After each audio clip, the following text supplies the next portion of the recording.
रहस्यमयी Panchali. Hello friends, आज मैं आपके लिए लेकर आई हूँ कहानी पांचाली की। रहस्यमयी पांचाली की द्रुपद नरेश की कन्या द्रौपदी की, पांडवों की भार्या द्रौपदी की। द्रौपदी का जन्म यज्ञ कुंड से हुआ है। वह यज्ञ की अग्नि से उत्पन्न हुई है, इसलिए वह अग्निसुता भी कहलाई। वास्तव में द्रौपदी का जन्म और जीवन दोनों ही असाधारण और दिव्य है और ईश्वर के कार्य में सहयोग के लिए ही हुआ है। इसी कारण द्रौपदी को भगवती कहा गया है। पांचाल देश के राजा द्रुपद की कन्या होने से द्रौपदी पांचाली कहलाई। वैसे तो राजा द्रुपद ने द्रोणाचार्य से अपने अपमान का बदला लेने के लिए एक दिव्य पुत्र की कामना की थी, जिसके लिए ऋषियाज ने पुत्र कामेष्टि यज्ञ संपन्न कराया। पर ईश्वरीय योजना से उस यज्ञ से द्रौपदी का भी जन्म हुआ, जो महाभारत के युद्ध का केंद्र बिंदु बन गई। चूँकि द्रौपदी यज्ञ कुंड से युवा रूप में प्रकट हुई, इसलिए वह भगवती ही थी। भगवती के समान तेजवान, दिव्य, सद्गुणों से युक्त और भगवती के अपमान का परिणाम कौरवों को भुगतना पड़ा। इतिहास साक्षी है, साधारण नारी का भी अपमान ईश्वर क्षमा नहीं करता, फिर भगवती का अपमान क्षमा नहीं हो सकता था। इसी कारण कुरुवंश विनाश को प्राप्त हुआ। कोई भले ही महाभारत के युद्ध को भूमि का विवाद, परिवार की लड़ाई या फिर धर्म युद्ध कहे, पर सत्य तो ये है कि ये ईश्वरी कोप था, जो नारी जाति के अपमान के कारण कौरवों पर बरसा। द्रौपदी श्री कृष्ण की सखा और प्यारी बहन थी। श्री कृष्ण को अत्यंत प्रिय थी। ये तो द्रौपदी का जन्म जाना हमने। अब हम द्रौपदी का विवाह जानते हैं। राजा द्रुपद ने द्रौपदी का स्वयंवर आयोजित किया। समस्त आर्यावर्त से आए बड़े बड़े शूरवीरों ने स्वयंवर की शर्त पूरी करनी चाहिए, पर वह कर न सके। अंत में कौरवों से छिपकर रह रहे पांडवों ने, जो ब्राह्मण वेश में स्वयंवर में सम्मिलित हुए थे, अर्जुन को अपनी ओर से स्वयंवर की शर्त पूरी करने के लिए भेजा और अर्जुन ने शर्त को जीत लिया। जल की परछाई में मछली की आँख को निशाना साध कर भेद दिया और द्रौपदी का वरण कर लिया। ये स्वयंवर पांडवों के लिए और द्रौपदी के लिए एक नया अध्याय लेकर आया। पांडवों को राजा द्रुपद का राजबल और सैन्य बल प्राप्त हुआ और पांडव सदा संगठित रहें। इस कारण द्रौपदी ने 5 पांडवों की पत्नी बनना स्वीकार किया। अजब सा प्रयोग था ये, एक पत्नी के 5 पति, पर यह प्रयोग पांडवों के लिए शक्ति बन गया। वे सदा एक रहे और द्रौपदी के साथ रहते हुए राजा द्रुपद के सहयोग से उन्होंने कौरवों को युद्ध में परास्त किया और इंद्रप्रस्थ को बसाया, अत्यंत समृद्धशाली नगरी।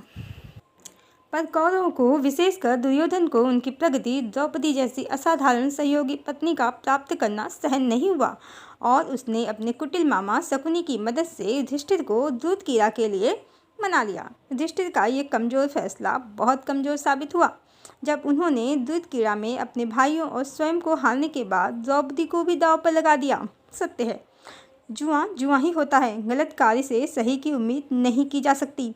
गलत का परिणाम भी गलत ही होता है। भगवती को दांव पर लगाने की गलती युधिष्ठिर और 5 पांडवों को बहुत भारी पड़ी। दुर्योधन, दुशासन और कर्ण ने द्रौपदी का अपमान किया। भीष्म, द्रोणाचार्य, धृतराष्ट्र जैसे बड़े वृद्ध लोगों की सभा में दुशासन ने द्रौपदी को निर्वस्त्र करने का असफल प्रयास किया। ध्यान रहे, द्रौपदी सच में भगवती थी और श्री कृष्ण को अत्यंत प्रिय। श्री कृष्ण ने अपनी माया से द्रौपदी की लज्जा की रक्षा तो कर ली, पर अपमान का प्रतिशोध तो रह गया। जो महाभारत के युद्ध में महाबली भीम ने दुशासन की छाती को चीरकर उसका रक्तपान करके और द्रौपदी ने अपने खुले केसों को उसके रक्त से धुल कर लिया।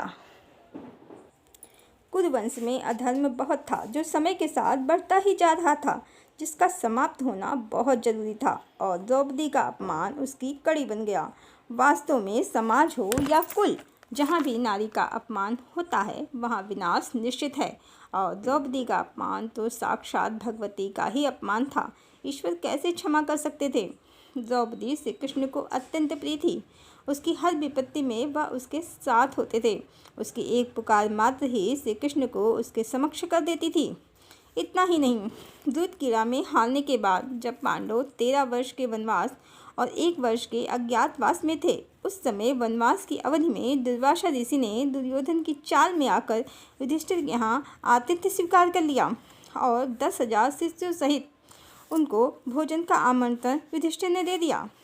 सूर्य देव की उपासना करके युधिष्ठिर को भगवान सूर्य के द्वारा तांबे का अक्षय पात्र प्राप्त था, जिसमें भोजन तब तक समाप्त नहीं होता था जब तक द्रौपदी भोजन ग्रहण नहीं कर लेती थी और दुर्वासा युधिष्ठिर के अतिथि बनकर तब गए जब द्रौपदी भोजन कर चुकी थी। इस बार भी द्रौपदी ने कृष्ण को पुकारा और कृष्ण द्रौपदी के समक्ष थे।